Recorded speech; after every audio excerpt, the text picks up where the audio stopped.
Hey everybody, welcome back to Sky Factor 2.5. Today is the next day from the last video. I was going to do 2 in a row, but I had a headache coming on and it got worse, so I decided to put off the video until today. So for you binge watchers, I'm sorry, but for those of you that like seeing one video a day after your work day, then this one's for you, I guess. Or if you're getting the upload in the middle of the night, and are looking for a midnight snack version of a YouTube video, then this will be it. So, following up what I mentioned last episode, did a whole bunch of stuff in the stream the other day, or for those last 2 days. I'm just checking out my power situation right now. Just turned the reactor back on. It's exporting at about 4,000 something RF per tick, right at about 4,030 something. Fluctuates a little bit. But just a little bit ago, I went ahead and made one of these cyanite reprocessors. This machine, which you make out of pretty much the exact same stuff your the reactor is made out of. It takes the waste product, the cyanite, from your reactor and makes it into this plutonium, which I'm pretty sure you can put back into the smeltery. There I go again. Back into the reactor and use as fuel. But I'm sure it's less effective of a fuel than the yellowite. So I'm not quite sure. Haven't tried it yet. But I'm just reprocessing all of the waste that comes out of here and keeping an eye on the power. My power was actually getting a little bit low. This cell was entirely empty, and that one was at about half, about 50% powered. So at least I know that all the things I have hooked up to the Tesseract power system are using the power from here and from there, and not just one or the other.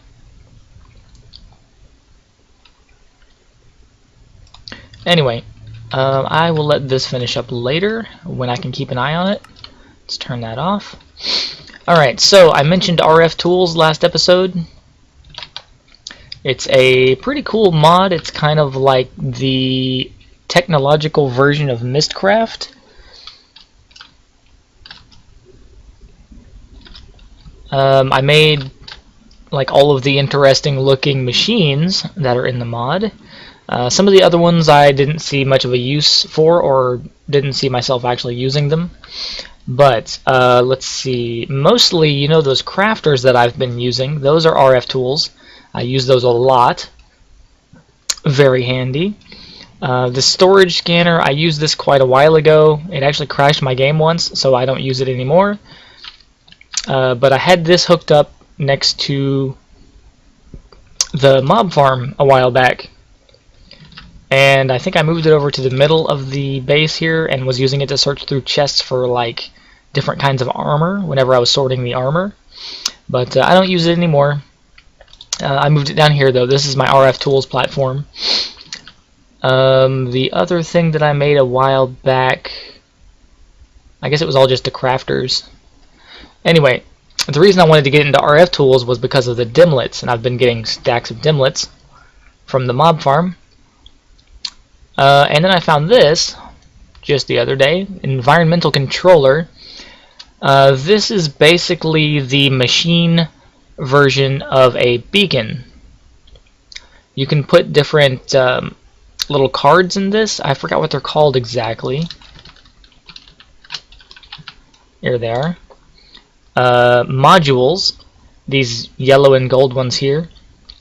You can craft these modules and put them in there, and it acts like a beacon. You can set the radius where you want the effects to take place. You can whitelist and blacklist players if you only want certain players to get the benefits of the beacon effects. And you can redstone control it also. So if you don't want it running all the time, you can set up like a player detector next to this and have it send a redstone signal to turn on whenever you're in the area.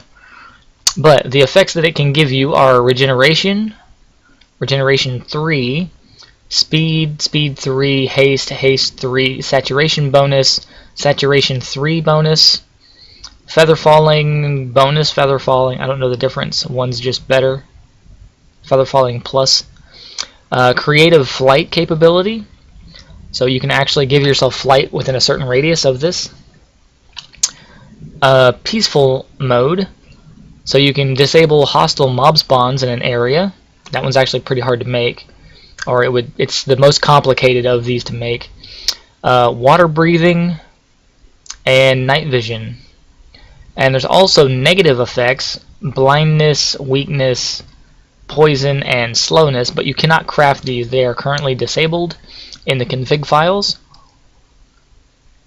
And these other things are for other stuff. So basically this thing is a beacon, but you can craft the bonuses that you want to put out, and the amount of power that it uses depends on the module that you have installed and the radius. So the higher the radius and the more things you want to do, the more power it takes. Now for the dimlets. So there's this dimlet researcher. You start with all these blank dimlets, you put it in here, and it shows you the actual type. And there's all kinds of different types. Now the dimlets are pieces of a dimension, so small dimensions. That's why they're named dimlets. And the dimensions that you create with this mod need parameters, like what's the terrain look like, what's the sky look like, what kind of mobs spawn there, are there lakes, are the lakes made of something besides water, like lava or molten iron or something cool like that. So all that information is from these modules, or these little dimlets. You can also set what kind of materials are in the world, different kinds of glass, clay, sand, what mobs spawn, what the sky looks like, and dungeons. Apparently you can add dungeons to the dimension, void terrain, geographical features like caves, huge liquid orbs, lakes, a maze of some sort, no buildings, regular ores, pyramids, ravines, shallow oceans, tendrils, volcanoes, all kinds of neat stuff. So you can modify the dimensions. So again, it's like Mistcraft. If you've ever played with Mistcraft, that has pages, and each of the pages describes a certain biome aspect, a certain dimension aspect, and you put them together into like a book, and then whenever you open the book it takes you into the dimension. This is a lot like that, but you have quite a bit more control, as far as I can tell, over what's in your dimensions, and this consumes power the entire time that you have a dimension running. So the first block is the researcher, that shows you what the dimlets actually are. The second one is the scrambler. You can put 3 different dimlets in here, like if you have some that you don't want to use, you can put them in here. You put 3 in, it makes a random 4th one and kicks it out for you.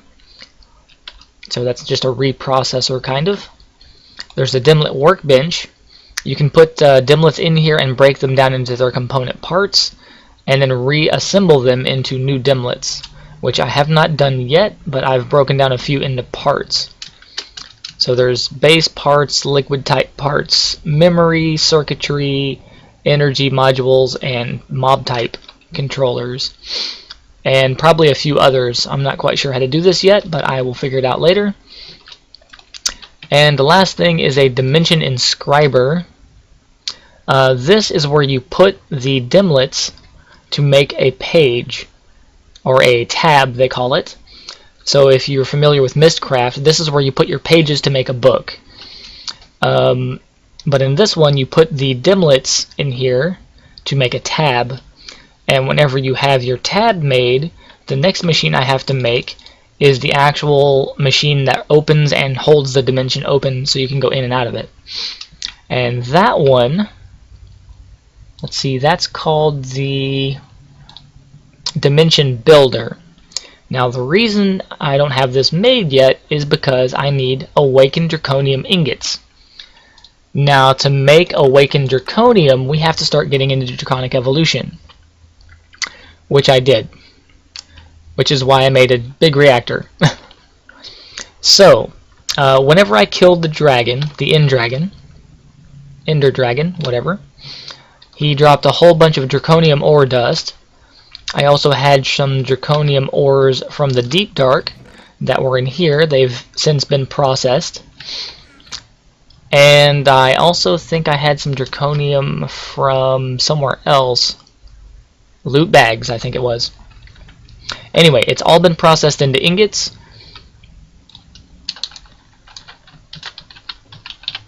These ingots here. And then I use those ingots to create a whole bunch of these Draconic cores. I think I made 16 of these.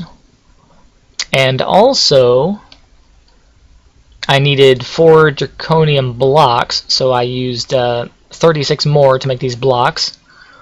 And once I made these blocks, then I had to make this energy infuser. That's a enchantment table, 4 more of the cores, 4 more ingots, and this particle generator, which is another core, 4 redstone blocks, and 4 blaze rods. So this energy infuser, you put the blocks of Draconium into it, and then it takes 100 million RF and turns it into a charged Draconium block. Once you have the charged Draconium blocks and a bunch of those cores, you take the dragon heart. This thing also dropped from the dragon when I killed it. You have to throw the dragon heart on the ground, set off an explosion next to it. So I'm going to use TNT for that. To activate the heart, you set off an explosion, and then you throw a bunch of these Draconic cores on the ground next to it, and it'll start pulling them in. And for every 4 of those, you put down 1 Draconium block. So I made 16 cores, which means I needed 4 blocks, and that's the maximum you can do. And whenever it detects that you've placed these blocks next to the heart, then it will use magical Draconic energy of some kind to empower the Draconium blocks into Awakened Draconium blocks.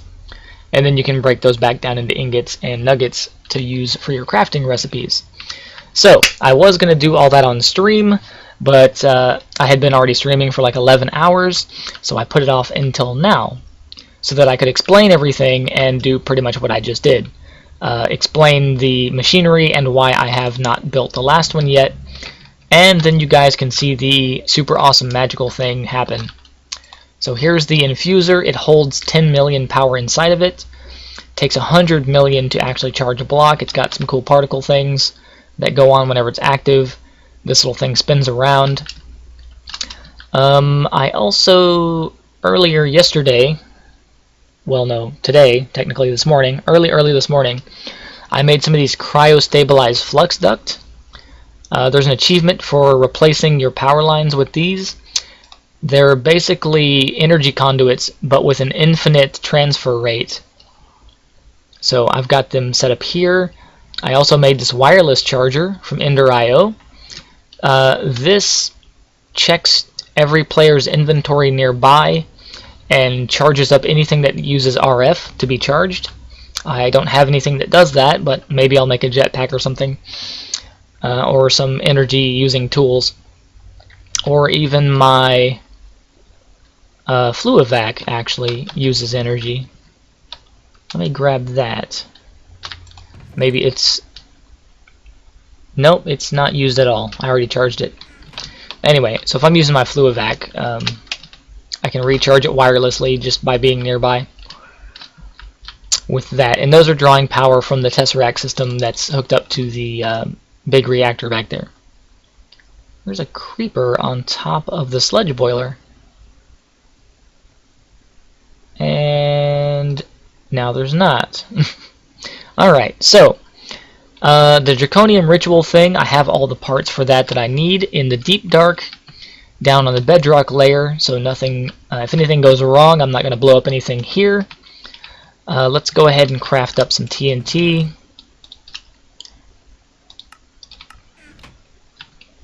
and get the flint and steel. I think I already took it with me. Should already be down there. Let me just grab a stack. Sand and gunpowder, which is right there.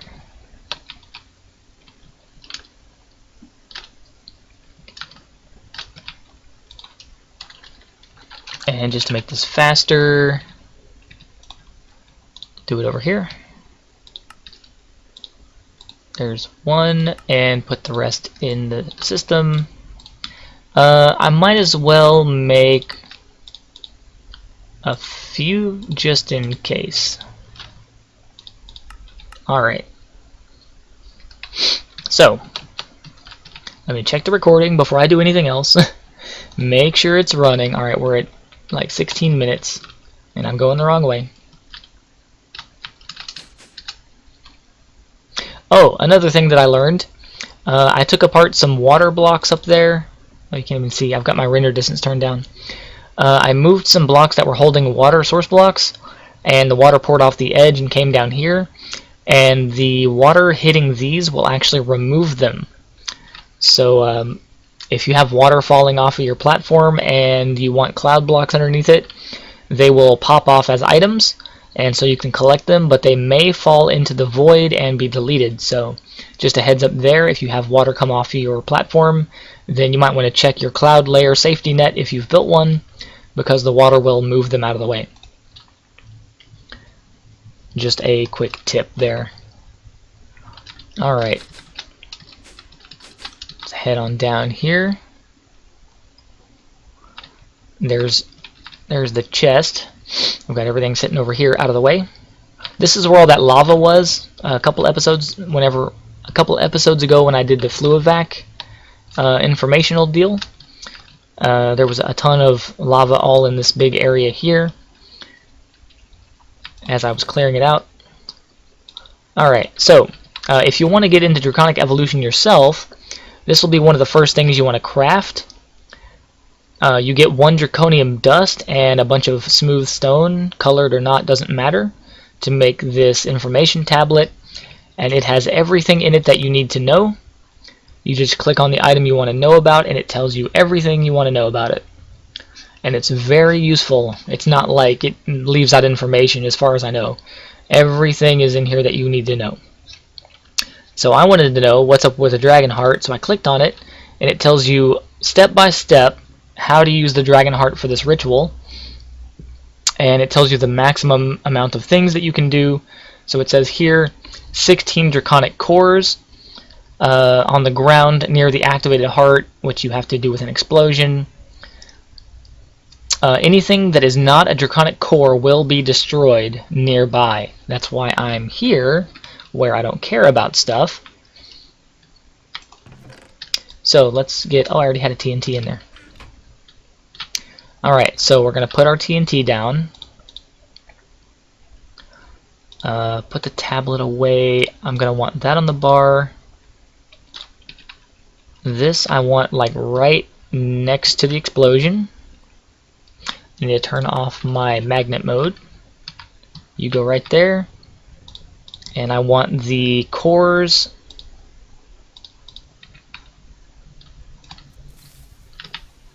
and the blocks on the bar. Alright, that should be awakened. Let's drop those in. As soon as they get pulled in, there they go. We start putting down these blocks. And it should change them into awakened draconium blocks. There it went. It moved a little bit. Whoa! Cool. And we have awakened draconium blocks. 1, 2, 3, and 4.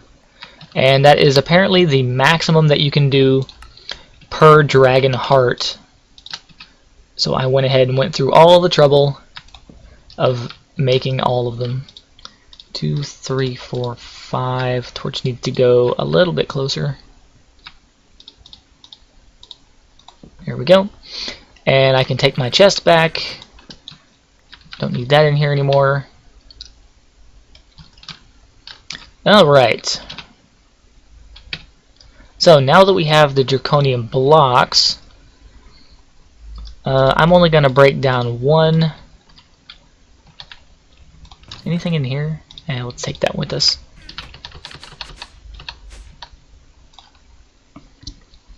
And let me tell you, it took a pretty good amount of time to actually create all the items and to charge those blocks with power.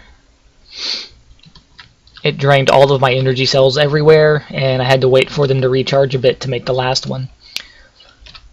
Anyway, so back to RF tools. Now that we have our draconium, we want the dimension builder. So we need a machine frame, some other random gems and things, and the ingots. And these blocks are gonna go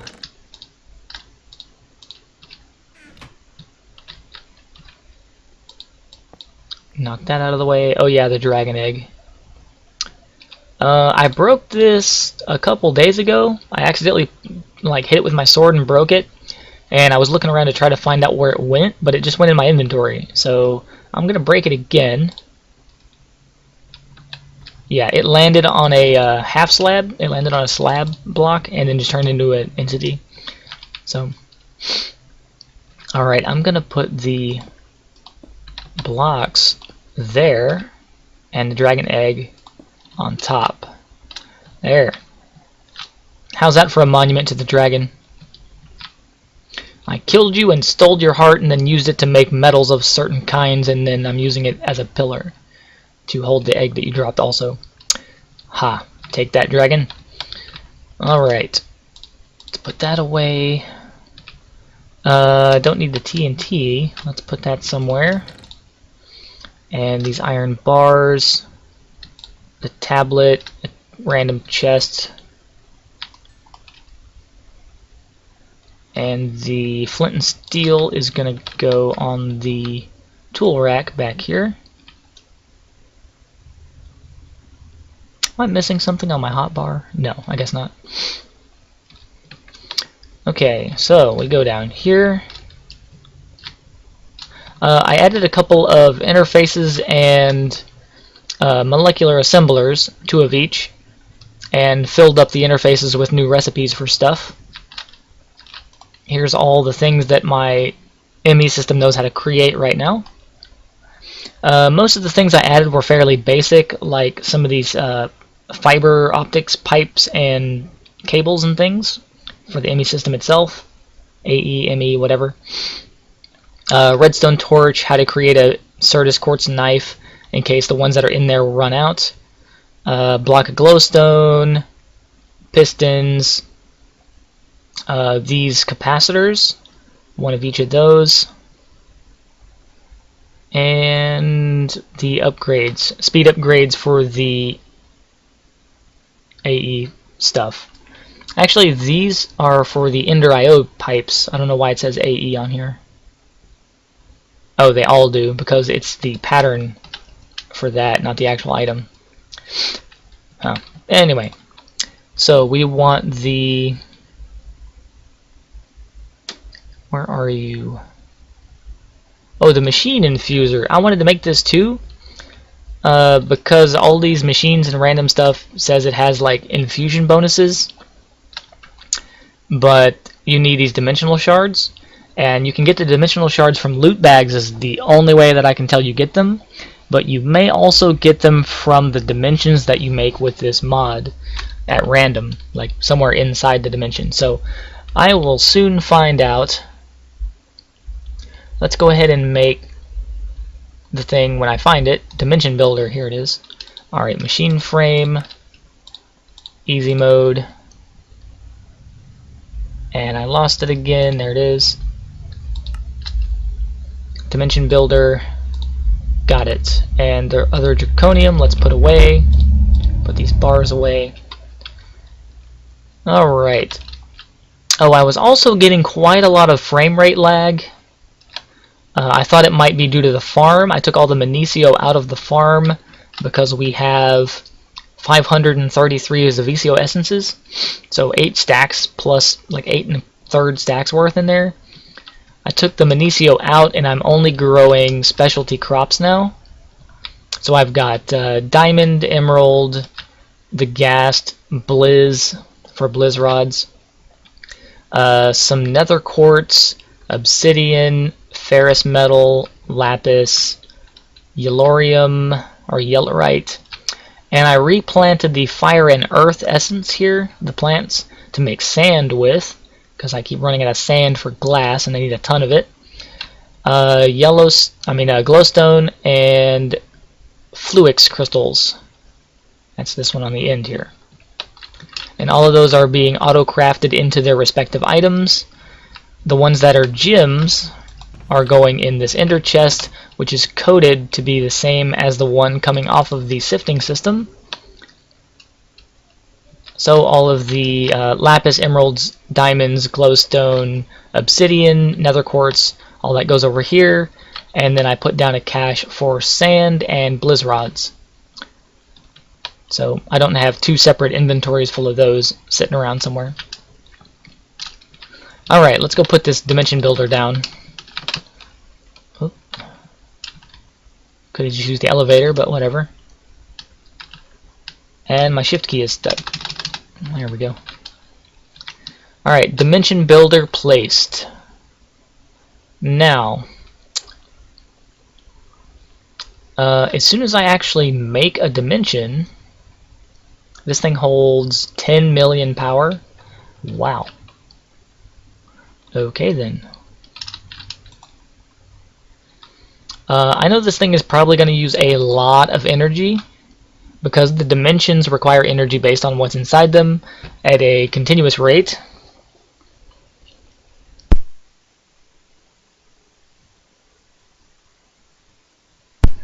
So what I will probably do is move this tesseract to be adjacent to that and put down one of the infinite transfer rate pipes next to it. Well, actually, it'll still limit it to 32,000 per tick because it's being fed. The tesseract is being fed by a resonant energy cell up there. So actually, let me just redesign this slightly. Let's take that and put it there. Tell it to send out from the bottom, receive from this side here, pick up the tesseract and put it there. And then I want to rotate this actually so I can see the power from this side. Whoops, give me that back. So power from the left out to the bottom. The other sides don't matter. So now the tesseract is going to power this because it's adjacent, and it will also give power, make sure this is set right, it'll also give power to that energy cell, which will send the power out along the pipe. And these are hardened flux ducts, which have an 800 RF per tick limit. I should probably upgrade those as well. Why is that not connected? Why are you not connected? Do you not use power? Okay, apparently this thing doesn't even use power. Huh. Okay, the inscriber does not use power. Good to know. Anyway, I'm going to go ahead and call the episode here. We're at almost 30 minutes. And I can get rid of this energy pipe thing, flux duct. And I could have used the elevator. I'm in the habit of flying around, so I don't even use those elevators half the time. Anyway, so next episode, I will attempt to create a dimension and go into it. And we'll see how it goes. Wish me luck. Until then, have a good day. I will be streaming on, let's see, probably Friday or Saturday. So if you guys are interested in the stream, come on by. I think what I'm going to do is rebuild the AE/ME system. It's kind of just a pile of junk right now. Like, it's a literal pile of bits and pieces. I'm going to try to lay it out and organize it in a larger area so that it's more easily expandable and you can tell what's going on better, and so that you can actually see the assemblers working when they're working instead of them being like behind everything back here. But yeah, until then, have a good day, and I will see you guys later.